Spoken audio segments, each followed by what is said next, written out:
अस्सलाम वालेकुम। Classic blogger की दुनिया में वेलकम। उम्मीद है आप सब खैरियत से होंगे और रमज़ान शरीफ ठीक गुजरा होगा। काफ़ी अर्से के बाद वीडियो शेयर कर रहा हूँ। टिप ऑफ द डे बहुत शॉर्ट सी वीडियो है, ज़रूर देखिएगा।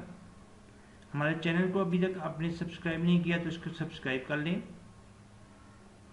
ताकि नई आने वाली वीडियो आपको पहुँच सके। जी हमारे पास शीट है। इसका हम फर्स्ट कॉलम के ऊपर फ्रूट्स के नेम हैं और इसका हम सब टोटल करना चाह रहे हैं। तो इसके लिए सबसे पहले हमें इसको असेंडिंग ऑर्डर में करना होगा। शॉर्ट में जाकर हम फ्रूट को क्लिक करके ए टू जी हम इसको असेंडिंग ऑर्डर में कर लेंगे। अब हमने इसका सब टोटल लगाना है। डेटा को सिलेक्ट करके अंदर जाएंगे, सेल करके हम सब टोटल में जाएंगे और जहाँ क्या करेंगे, each change in fruit function sum का यूज़ करेंगे और तमाम grade A B C D E और एफ ग्रेड के ऊपर हमने सम करना है। इसको क्या कर देंगे, ये हमारे पास टोटल आ जाएगा फ्रूट वाइज सब टोटल इसका, और एंड के ऊपर ग्रेन टोटल भी होगा।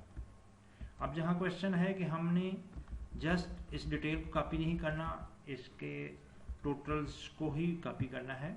हम इसको समराइज कर लेते हैं। ये हमारे पास सब टोटल आया हुआ है। तो एक तरीका तो ये है कि इसको हम कॉपी करें और इसको जस्ट पेस्ट करेंगे दूसरी शीट में। तो जहाँ देखेंगे कि ये पूरी शीट दोबारा ही एज इट कॉपी हो गई है, लेकिन हमने जस्ट इसको टोटल के कॉलम रो को ही कॉपी करना है।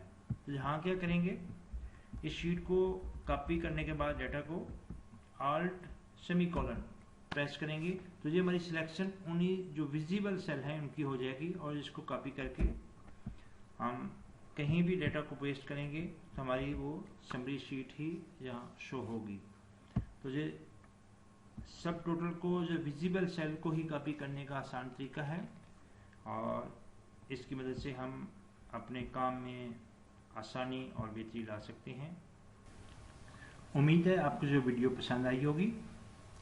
आप अपने कमेंट से नवाजें, दोस्तों के साथ शेयर करें, चैनल को सब्सक्राइब करें। अल्लाह हाफिज़।